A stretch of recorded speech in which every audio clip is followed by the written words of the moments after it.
Assalamualaikum warahmatullahi wabarakatuh. Alhamdulillahirabbil alamin. Wassalatu wassalamu ala Rasulillahil karim.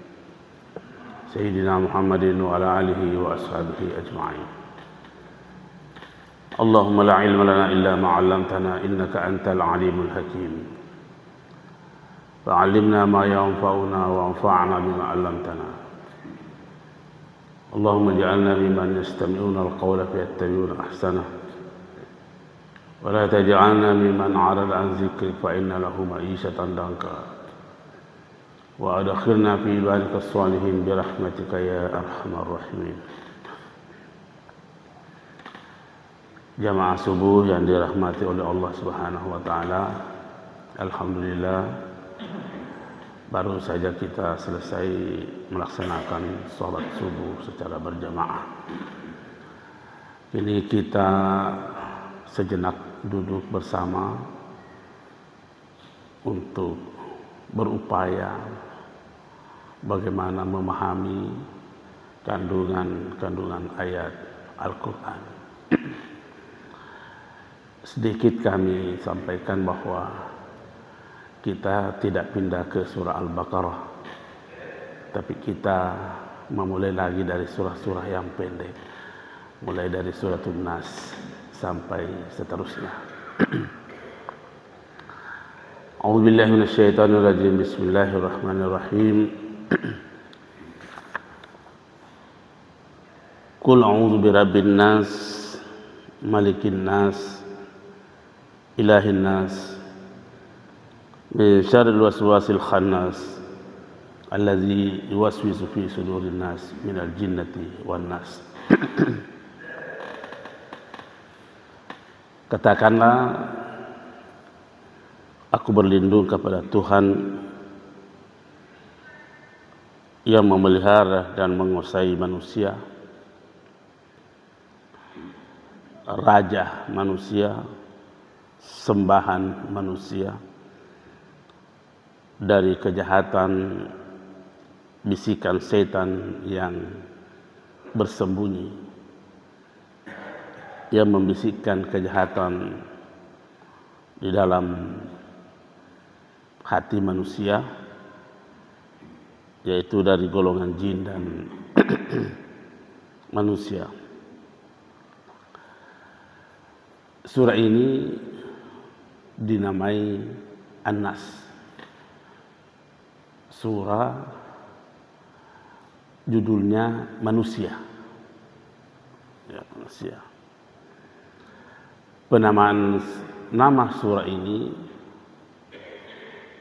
dengan manusia karena diambil dari kata manusia yang banyak disebutkan di dalam ayat ini. Di ayat pertama ada kata An-Nas, kedua ada ayat An-Nas, ketiga ada lagi An-Nas,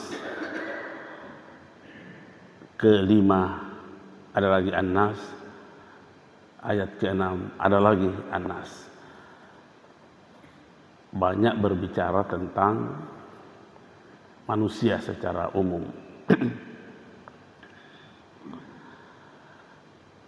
Memang Al-Quran menyebut kata manusia bukan hanya satu kosakata yang dipakai. Banyak diksi-diksi yang digunakan Al-Quran untuk menyebut nama manusia. Dan itu pasti berbeda maknanya atau nuansanya atau muatannya, sekalipun menunjuk kepada sosok manusia. Kita menemukan al-insan juga bermakna manusia. Kita menemukan al-bashar juga bermakna manusia. Kita menemukan juga Bani Adam bermakna manusia. Termasuk yang kita baca pada subuh hari ini, An-Nas juga bermakna manusia. Jadi Al-Quran banyak menggunakan sebutan yang menunjuk kepada manusia. Kita ulangi bahwa masing-masing sebutan itu menyimpang makna tersendiri. Ya. Kita melihat di dalam Al-Quran ada seratusan ayat yang menyebut manusia, dan tentu dengan diksi-diksi yang berbeda, dan menunjuk kepada beberapa aspek tertentu pada diri manusia. Kita lihat bahwa penyebutan kata manusia dikaitkan dengan persoalan kehidupan beribadah. Ya ayuhan nas, u'budu rabbakumul ladzi khalaqakum. Berkaitan dengan persoalan ibadah. Ya. Dan seterusnya, dan seterusnya. Nanti satu kesempatan kita membahas satu-satu. Tapi yang jelas bahwa penyebutan kata manusia ini banyak yang digunakan dalam Al-Quran. Nah, tema sentral dari surah ini,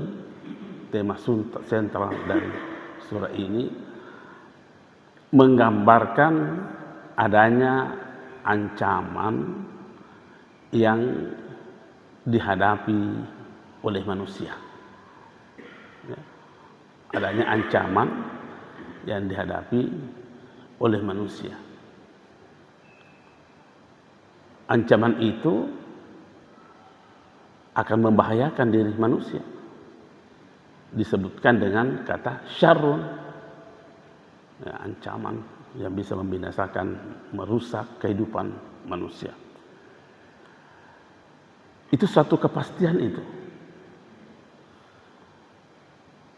Oleh karenanya Allah menuntut manusia, mohonlah kamu perlindungan.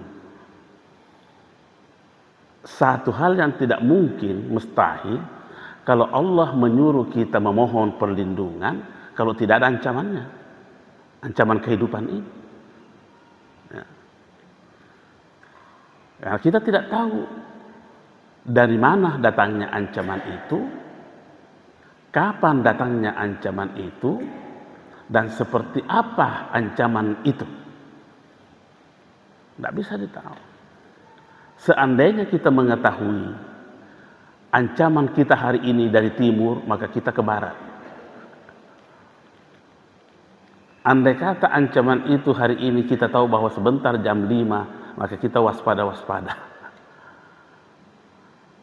Dan seterusnya, dan seterusnya. Kita tidak tahu dari mana arahnya, seperti apa bentuknya, kapan datanya itu ancaman, kita tidak tahu. Oleh karenanya, keterbatasan kita terhadap ancaman ini dan ketidakmampuan kita, maka Allah menuntun kita, wahai manusia, mohon kamu perlindungan kepada Tuhan.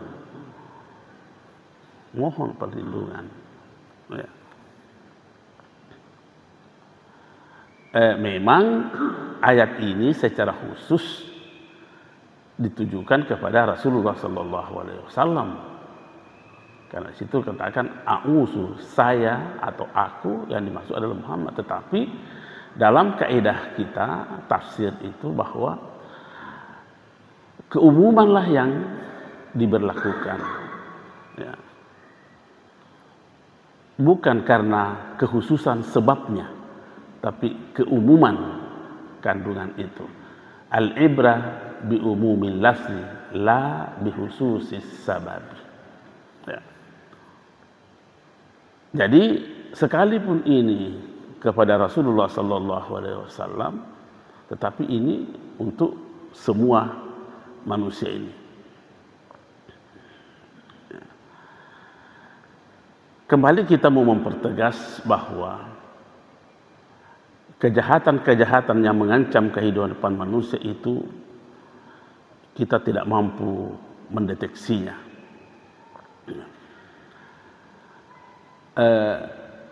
Kita juga bisa melihat struktur kalimat ini. Katakan, siapa yang menyuruh kita mengatakan? Allah. Apa yang mau dikatakan? A'udzu, memohon perlindungan. Mohon perlindungan. Siapa yang mau melindungi? Ya Allah. Jadi kalau demikian adanya, sangat-sangat terbuka peluang untuk manusia tidak kena seperti itu. Karena Allah yang menyuruh, Allah yang menunjukkan kata-kata untuk memohon, dan Allah sendiri yang akan mengamankan kita. Coba katakan Muhammad, kita ambil khususnya, katakanlah Muhammad, aku berlindung kepada Allah. Yang suruh Allah. Ucapan yang diperintahkan adalah a'udzu. Yang akan melindungi kita adalah Allah. Jadi besar kemungkinan Allah mengabulkan karena tuntunannya sendiri. Lain halnya kalau lain yang menyuruh kita, lain yang akan menyelamatkan kita. Ya. Ibaratnya ini kita seorang dosen. Kita sampaikan kepada mahasiswa kita, ini kau pelajari. Siapa yang mau periksa nanti itu? Kita dosen sendiri yang mau periksa. Ya. Ini jawabannya. Bagaimana tidak lulus ini manusia kalau begini? Nah sudah dituntun. Ya. Allah yang membuka rahasia soalnya, Dia yang akan memeriksa, Dia yang akan memberikan nilai. Ya. Jadi akan mengangkat suatu pemahaman dalam diri kita bahwa perintah pengucapan tersebut adalah untuk menempatkan Allah sebagai Allah Subhanahu wa taala sebagai inspirasi, sebagai referensi utama dalam bersikap, berpikir, berperilaku. Tentu dalam kehidupan kita ini, baik itu menghadapi ancaman atau tidak. Ya.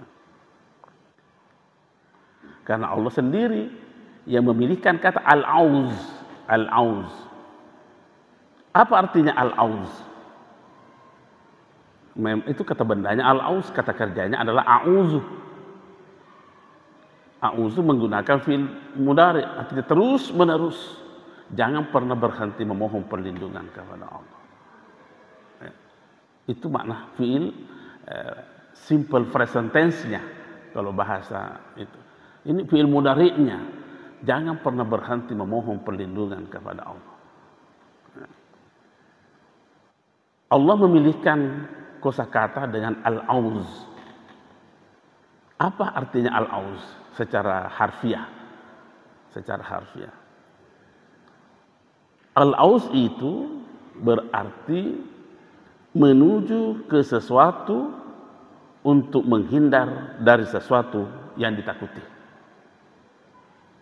Menuju ke sesuatu untuk menghindar dari sesuatu yang ditakuti. Umpamanya, saya tadi dari rumah ke sini. Ini kan banyak alternatif jalan. Alternatif jalan ke sini. Boleh saya jalan tol, boleh juga saya lewat Petaran, boleh juga lewat Batua, banyak jalan. Ya. Boleh jadi ada ancaman yang menunggu saya di jalan Petarani, tapi berkah doa saya, Allah menggerakkan hati saya. Lewat tolko karena ada ancaman di situ. Sekalipun saya tidak tahu itu. Siapa yang mengatur kehidupan ini? Allah. Jadi kalau demikian adanya, mengapa manusia ini tidak ada ketenangan dalam hidupnya? Ya. Ada kata-kata hikmah dari seorang guru besar di Mesir. Ya. Saya senang ikuti ceramahnya beliau itu, baik di waktu masih hidupnya. Apa dia katakan? Tapi dia mengambil perumpamaan sebuah kehidupan. Tastarihu fit ta'irah wala ta'lam kaidaha.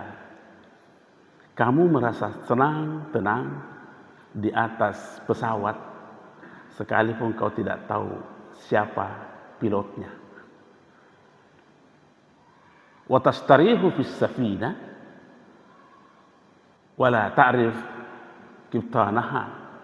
Sekali kau juga bisa merasa tenang di atas kapal laut sekalipun kau tidak tahu siapa itu nahkodanya. Wala tastarihu fi hayatik wa anta ta'lamu anna Allah mudabbiruha. Kamu tidak tenang dalam kehidupanmu sekalipun kau tahu bahwa Allah lah yang mengatur kehidupanmu. Ini aneh manusia.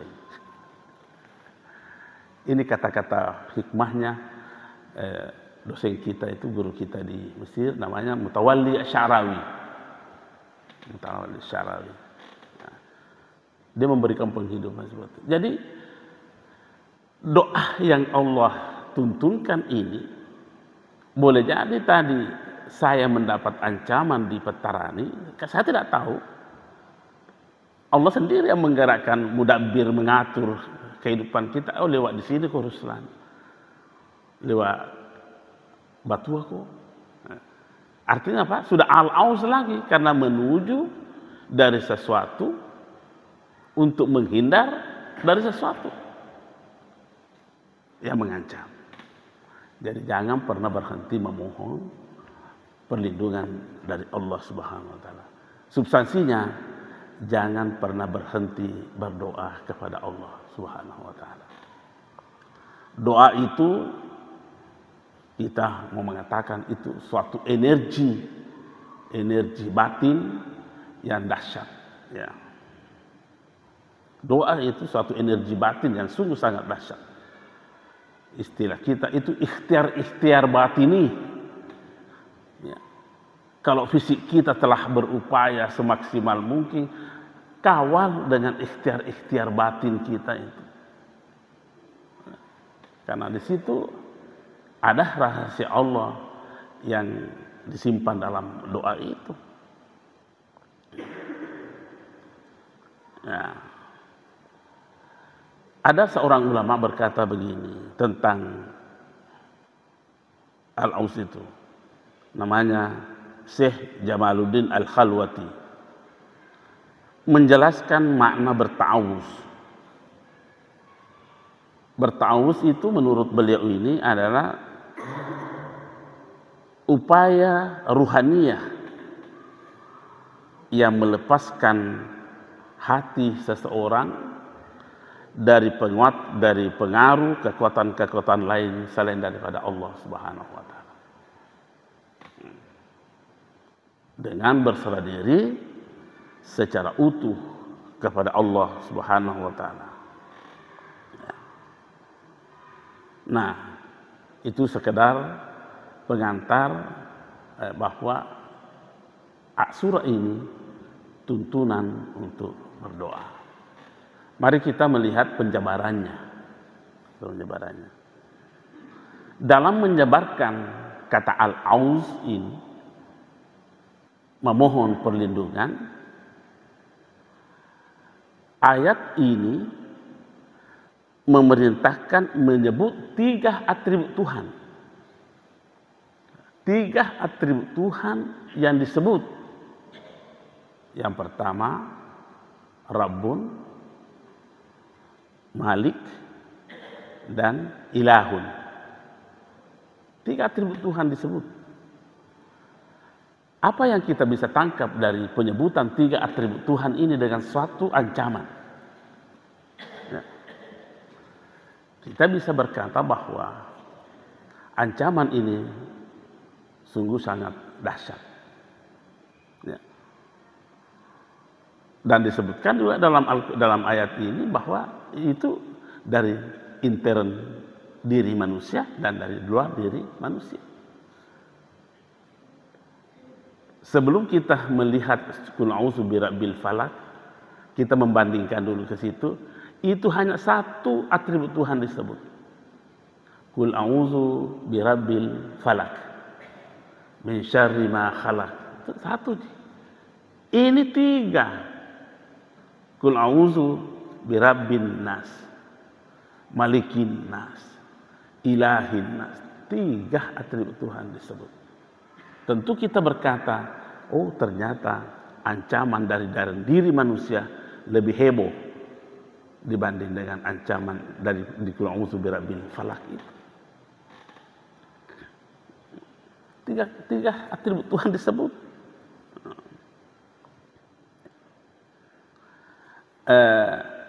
Mungkin kita bisa berkata bahwa ucapan pertama birabbin nas, kita memohon kepada Allah sebagai pendidik manusia.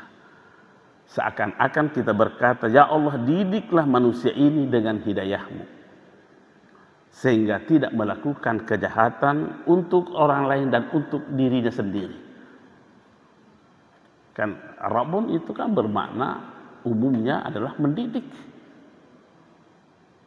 Bisa juga bermakna memelihara. Jadi seakan-akan kita berkata, ya Allah, dengan atribut Rabbunnya, ya Allah, ada makhlukmu namanya manusia, didiklah dia dengan hidayahmu, supaya tidak berpikir untuk merusak orang lain dan tidak merusak dirinya sendiri. Kemudian malikin nas, penguasa manusia. Ya. Tadi permohonan kita kepada Allah untuk mendidik manusia ini. Yang kedua ini malikin nas, penguasa manusia. Seakan-akan kita berkata, ya Allah, malikin nas ini, turunkanlah hidayahmu kepada yang namanya manusia ini, agar cahayamu menguasai mereka, sehingga tidak berupaya untuk merusak orang lain dan merusak dirinya sendiri. Ya. Atau supaya orang lain atau makhluk-makhluk lain terhindar dari kejahatannya. Ya. Jangan hanya manusia, makhluk-makhluk lain juga harus dimohonkan untuk tidak dirusak oleh manusia. Karena merusak, ini paradigma berpikir yang perlu diubah, bahwa jangan dilihat benda itu sebagai benda mati yang tidak bisa berbuat. Ya.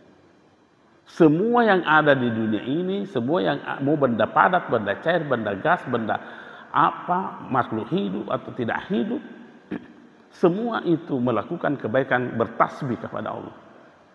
Jadi kita memohonkan kepada Allah, turunkanlah hidayahmu bisa menguasai manusia ini supaya tidak merusak makhluk-makhluk lain selain termasuk dirinya. Ya. Itu malikinnya, itu malikin nas. Nah. Kemudian atribut Tuhan yang ketiga disebutkan adalah ilahin nas, sembahan manusia. Ada kesan di dalam diri kita mau berkata bahwa, ya Allah, turunkanlah hidayahmu kepada manusia, agar manusia ini taat mengabdi kepadamu, sehingga segenap sikap dan perilakunya senantiasa bernilai ibadah di sisimu. Kalau bernilai ibadah itu tidak akan mungkin akan melahirkan penrusakan terhadap di luar daripada dirinya dan termasuk dirinya. Ya. Itu kita bisa tangkap dari adanya tiga atribut Tuhan disebutkan di dalam surah ini. Saking hebohnya itu kejahatan yang bisa lahir dari manusia. Ya.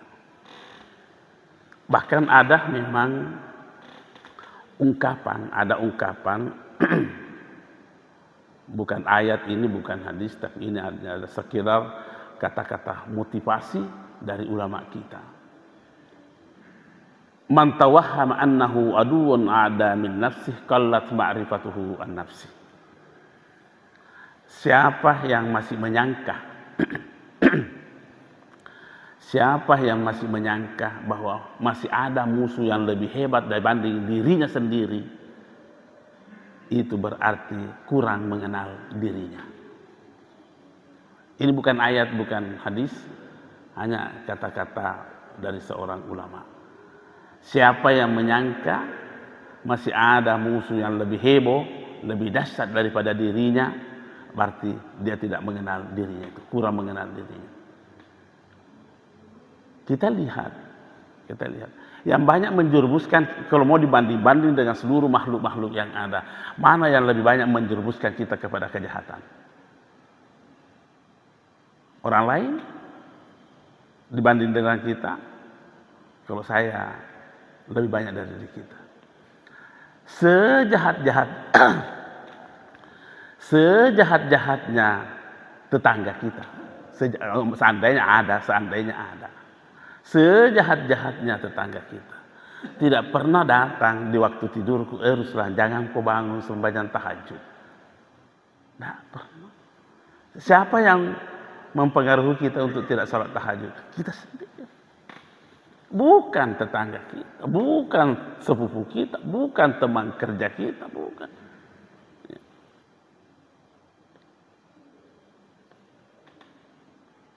Kita sudah bangun dari tempat tidur. Tidak pernah ada teman kerja kita datang, jangan kau berdoa kalau bangun. Tidak perlu ji. Siapa yang melarang kita berdoa? Kita sendiri. Sampai lagi, kalau ini mau diurut sampai kita datang ke masjid ini, berapa banyak godaan-godaan yang datang dari diri kita sendiri dibanding dengan orang lain. Mau bangun, sudah datang, sudah bangun, sudah datang, mau masuk kamar mandi, sudah datang, mau keluar dari kamar mandi, mau pergi, sudah digoda, tidak pernah berhenti. Bahkan sampai di masjid ini. Wah, anggaplah contohnya ini. Saya mampu lawan, Ruslan jangan mau bangun salat tahajud. Saya bangun. Kira-kira kita mau berhenti menggoda kita? Enggak berhenti. Baru kita mau sholat, 2 rakaat mau kau ambil.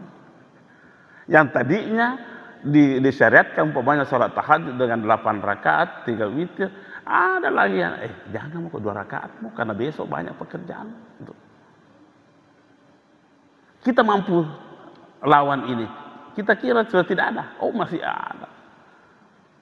Ya kalau mau kok 4 mau, tapi jangan kok banyak panjang-panjang ayatnya. Siapa yang selalu datang kita menjebak kita dengan itu? Oke, mampu lagi kita lawan itu dengan jangan mau kok zikir sudah. Tidak akan pernah berhenti. Tidak akan pernah berhenti. Jadi kalau begitu, man tawahhama annahu aduwwun a'da min nafsi qallat ma'rifatu an nafsi. Siapa yang masih menyangka ada musuh yang lebih dahsyat dibanding dirinya, artinya kurang mengenal dirinya orang itu. Ya. Nah, kejahatan dalam diri manusia itu sungguh sangat sulit untuk dikendalikan. Ya tentu oleh kita sendiri. Karena keberadaannya itu sungguh sangat halus. Kadang ia bersembunyi dan kadang ia tampil. Itu namanya khannas. Ya. Boleh jadi penampilannya itu berselimutkan kebaikan, padahal pada hakikatnya itu adalah sebuah kejahatan. Ada ungkapan dari salah seorang ulama lagi, Abul Hasan Az-Zazili, berkata bahwa minasyahwatil khafiyah, ini coba begitu tajamnya ini ulama ini melihat bahwa seperti itu saja halusnya kejahatan mampu dia melihat. Dia katakan minasyahwatil khafiyah al-istijalu bil ihlaki lil a'da'i.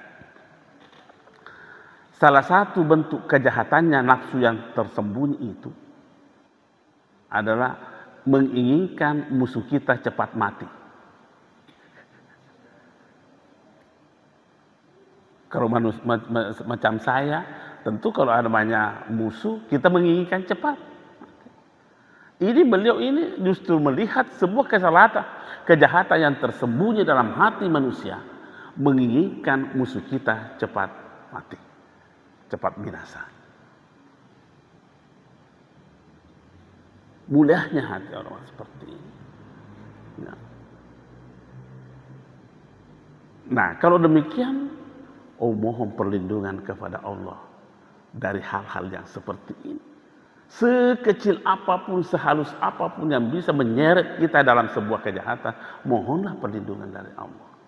Karena dianggap, menurut Abul Hasan Asy-Syadzili, menginginkan saja hancurnya binasanya musuh kita dalam perang, itu sudah merupakan kejahatan.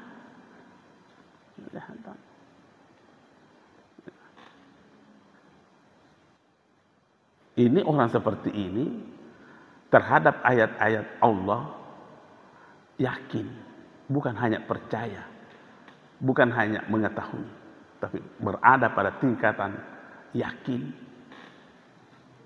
Beda yakin, beda beriman, percaya, beda mengetahui. Yakin itu adalah setingkat di atas iman. Nah, mari kita tes diri kita. Apakah kita sudah berada pada posisi yakin terhadap ayat-ayat Allah, atau baru kita percaya? Atau baru kita mengetahuinya? Mengetesnya itu gampang. Ada ayat di dalam Al-Quran berkata, Rabbana ma khalaqta hadza batila. Itu ayat ini ayat umum, semua orang barangkali hafal ini ayat ini. Rabbana, mohon maaf dulu saya agak gatal minum sedikit.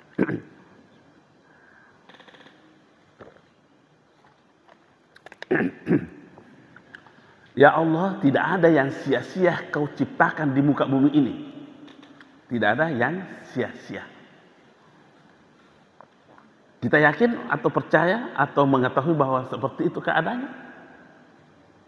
Nah, kita tes. Apakah adanya suatu kenyataan kehidupan yang Allah takdirkan kepada kita, yang kebetulan kita tidak inginkan, apakah kita menolaknya, atau kita senang, atau tidak mau? Ketika kita tidak sama menerimanya ketika tidak ada dengan adanya, itu berarti kita tidak yakin. Tadi kita berkata, tidak ada yang sia-sia yang kau ciptakan. Terus ditakdirkan sesuatu yang dia tidak inginkan, menolak. Berarti tidak yakin bahwa tidak ada yang sia-sia. Oh, baru percaya orang seperti ini. Baru percaya orang seperti ini.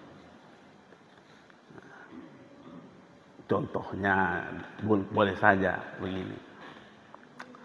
Saya melamar menjadi dosen di UI umpamanya. Diterima, senang enggak? Pasti kita mengatakan senang karena itu sesuatu yang diinginkan. Nah, kita balik suasana. Saya tidak diterima umpamanya. Samakah perasaan kita, hati kita menerima kondisinya hati kita pada saat saya diterima dengan tidak? Tidak sama. Tadi kita berkata, tidak ada yang kau ciptakan di dunia ini yang sia-sia ya Allah. Berarti kita melihat sia-sia ini.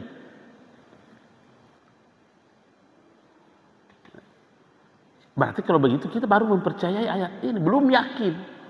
Karena yakin itu tidak akan bergeser, tidak ada sedikit pun keraguan yang ada di dalamnya. Kalau mengetahui itu, ada keraguan. Percaya itu maju mundur, maju mundur. Contohnya, sedikit ilustrasi ini. Saya dikirimi oleh orang di kampung umpamanya. Ada jenis ikan dikirimkan ke saya, namanya masapi. Masapi. Umpamanya ini. Saya umumkan kepada saudara-saudara, bapak-bapak yang saya muliakan. Tadi pagi saya dikirimi jenis ikan namanya masapi. Enaknya bukan main. Ya, enaknya bukan main.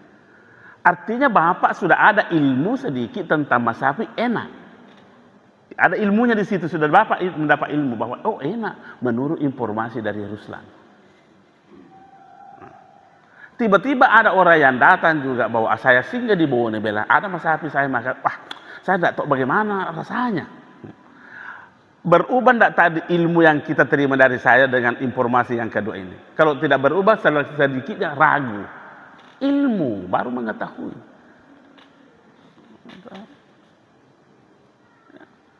Tapi begitu bapak tidak dihidangkan, tapi tak coba saya kira CDI. Wah, enaknya. Biar satu dunia berkata masapi tidak enak, kita berkata maaf saudara tidak begitu, karena sudah yakin. Mari kita membawa posisi yakin ini kepada ayat berkata, Rabbana ma khalaqta hadza batila.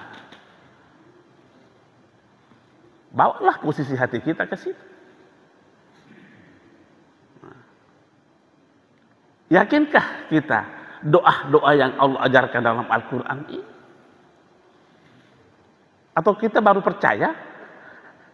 Atau kita baru mengetahui? Makanya tadi kita katakan, mari kita mengetes diri kita. Kita berada pada posisi di mana? Mengetahuikah kebenaran ayat? Percayakah kebenaran atau yakinkah kebenaran ayat itu?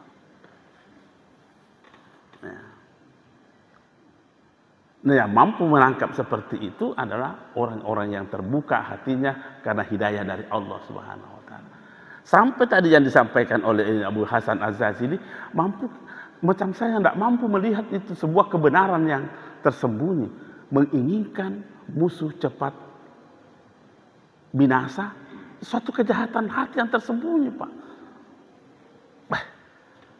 Macam saya belum bisa melihat seperti itu. Dan memang saya juga mendapat nasihat dari gurunya guru saya, namanya Mustafa bin Kamaluddin Al-Bikri. Apa nasihatnya? Dia berkata begini, jangan pernah kau merasa lebih tahu apa yang kau ajarkan kepada orang. Mampukah kita? Bagaimana wujudnya ini? Jangan ini ulama besar ini Pak ini. Sanad keilmuannya bersambung kepada Rasulullah Sallallahu Alaihi Wasallam dan itu nasihatkan. Jangan pernah kau merasa lebih tahu apa yang kau ajarkan kepada orang. Saya tanya guru saya, kenapa bisa begini? Saya mau mengajarkan. Bilang kau itu hanya sekedar menyampaikan. Kapan muncul di hatimu seperti itu? Berarti Anda sudah dihinggapi penyakit keangkuhan.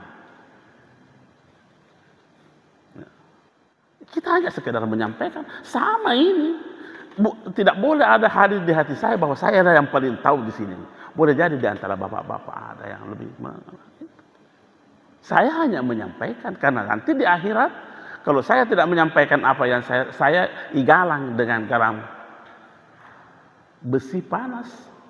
Jadi hanya sebatas menyampaikan, bukan berarti saya lebih tahu. Nah, kejahatan-kejahatan seperti ini yang kita mohonkan kepada Allah Subhanahu. Jangan cuma yang besar-besar, coba yang supaya, makanya tadi didiklah hambamu yang namanya manusia ini. Ya. Turunkanlah hidayahmu kepada hambamu ini. Ya. Turunkanlah hidayahmu supaya banyak-banyak menguasai kehidupannya adalah ibadah, sehingga tidak berpikir yang lain-lain yang bisa merusak orang lain. Ya. Ini coba menginginkan adalah sebuah kejahatan yang tersembunyi ini. Ya. Ada lagi ungkapan dari Abu Sulaiman Ad-Darani tentang berbicara menyangkut masalah kejahatan ini. Tarku syahwatin min syahwatin nafsi anfa'u lil qalbi min siyami sanatin wa qiyamiha. Ini bukan ayat, bukan hadis, boleh kita percaya, boleh tidak. Ya. Karena ini hanya ungkapan ulama. Tarku syahwatin, meninggalkan suatu keinginan jahatnya nafsu. Satu saja, meninggalkan satu keinginan jahatnya nafsu itu jauh lebih bermanfaat di hati manusia dibanding melakukan puasa sunnah 1 tahun. Satu kejahatan. Sekali saya mau mempertegas, ini bukan ayat dan bukan hadis, hanya ungkapan seorang ulama. Ya. Tidak mungkin beliau ini mengungkapkan kalau bukan berasaskan dengan apa yang diterima dari pembelajarannya, hidayah dari Allah Subhanahu wa taala. Ya. Nah, itu. Nah, ayat ini yang kita mohon perlindungan apa? Syarrun min syarril waswasil khannas. Dari kejahatan yang kadang tersembunyi, yang kadang nampak. Bisikan-bisikan yang kadang tersembunyi itu, nah itu tadi kita katakan bahwa ini bisikan-bisikan seperti tidak pernah lepas, Pak. Ini saja sebentar kita mengaji seperti ini, kita kira bahwa diri kita ini lepas dari gangguan itu. Boleh jadi datang dari Ruslan, hadirkan komentar paling hebat di sini. Kau bisa cara suatu kejahatan besar lagi. Kapan ada di hati saya berkata, oh hebat mentong Ruslan, kau bisa ceramah di masjid besarnya BTP. Oh, sudah suatu kejahatan besar. Satu kejahatan besar.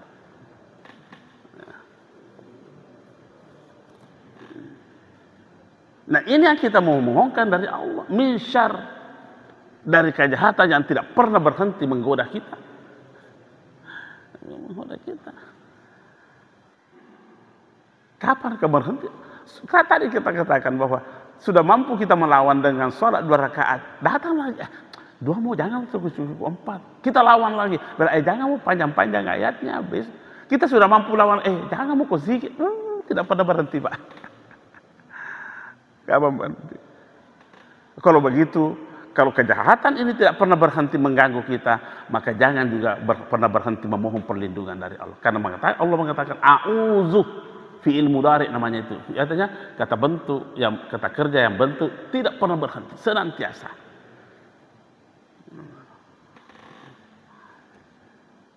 Nah, kejahatan. Nah, kejahatan ini kan kita bisa bagi 2. Kejahatan yang nampak di depan kita bahwa dia adalah sebuah kejahatan dan dirasakan kebinasaannya, dan juga ada syarrun. Jadi syarrun itu dibagi 2. Syarrun yang bisa dirasakan langsung pahitnya, dan ada syarrun yang belum dirasakan langsung pahitnya. Contohnya kebakaran. Umpamanya kebakaran, dirasakan langsung enggak susahnya itu? Dirasakan langsung. Tabrakan, dirasakan langsung. Dirasakan langsung. sakit-sakit apa dirasakan langsung. Adakah syarrun yang kita tidak rasakan langsung? Oh, boleh jadi ada. Dan itu yang lebih berbahaya. Apa itu? Kemunafikan, kekufuran, dan dosa yang seperti itu, kekafiran. Mungkin belum kita rasakan itu sekarang, tapi di mana nanti kita rasakan pahit susahnya kekafiran itu, kemunafikan, kecurangan di akhirat. Kalau mau dibanding-banding, seandainya jauh lebih berbahaya kejahatan yang tidak dirasakan langsung dengan kejahatan yang dirasakan langsung. Kenapa? Kalau kejahatan yang dirasakan langsung itu paling-paling umurnya seumur kita di dunia ini. Kalau sudah masuk ke liang kubur tidak mimpa itu. Tapi kekufuran, kemaksiatan, kemunafikan dan sebagainya, justru baru kita memulai merasakan betapa susahnya dan dalam keabadian itu. Seberat-beratnya penyakit yang menimpa kita. Katakanlah kita tidak, contoh saja ini, supaya kita memudahkan kita memahami. Katakanlah penyakit apa yang paling berat di dunia ini? Katakanlah kanker apa dan sebagainya. Itu palingan dirasakan sakitnya ketika kita hidup. Kalau sudah masuk di dalam kubur tidak ada, sudah selesai urusan. Tidak ada lagi urusan dengan Belanda. Selesai, Pak. Tetapi kemunafikan, begitu kita masuk di liang kubur mulai bekerja. Mulai dirasakan. Kapan berhentinya? Oh, kita tidak tahu. Tidak ada batasnya. Ini namanya susah dalam keabadian. Ya. Seandainya kita mau banding-bandingkan seperti itu, ini jauh lebih susah. Dan itu syarrun terbagi dua gitu. Min syarril waswasil khannas allazi yuwaswisu fi sudurin nas. Yang senantiasa datang menggoda manusia. Jadi kalau begitu, mari kita memelihara diri kita ini dengan senantiasa berupaya secara fisik dan secara rohaniah.